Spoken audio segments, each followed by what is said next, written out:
Bryant Haremza says, during the early days of TNA, were there any of their old NWA talent you were hoping to work with? Also, did you help out with any of the writing during this time? So first, NWA talent, was there any you hoped to work with? So I mean, of course, but they're all from when I was a kid and watched the NWA. So there were none of them still around. And it was, you know, once TNA kind of grasped that NWA title and Ronnie Killings won it for the first time like that.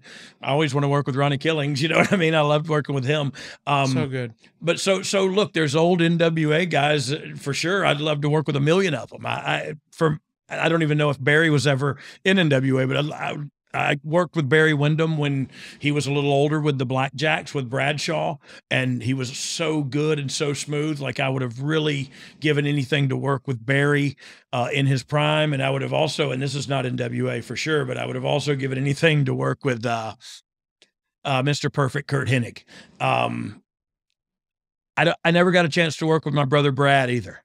I would have really liked to work with him, man, and just feel him in the ring, because he felt like running water. He looked like running water in there, man, just fluid, you know.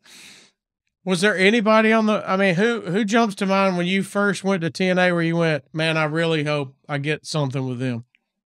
Got to do something with them. Well, truth be told, when I got there, I was, you know, I'd recently been the road dog not too long before this. And so when I got there, a lot of the guys, and this sounds braggadocious and I don't mean it to sound, I just don't know how to say it any other way. They came to you, didn't they? They came to me, and I went there, and none of the guys there were yet who they are now. You know what I mean? Right. And I'm talking about the AJ Styles of the world, the Christopher Daniels, these guys that are great and great professional wrestlers were kind of just starting out around that time. And so I didn't look forward to working with any of them because I didn't really know any of them, along with all of you people. You know what I mean? And so, look, I got to work with AJ Styles and loved every second of that. Would love to work with him every night of my life, because he puts everything into every move and leaves everything in the ring every night. And that's AJ Styles.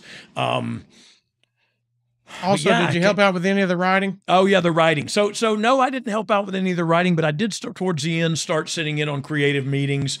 And so starting to get into that role right when drugs interfered and I got fired again due to my active addiction. Actually was messed up in a production meeting, and you don't come back from that one. So it's frowned upon. It is frowned upon. So there I went. But yeah, so I was starting to step into that role, and I self-sabotage like I always did. All right. Yambag Jones says... Wait. Say his name again.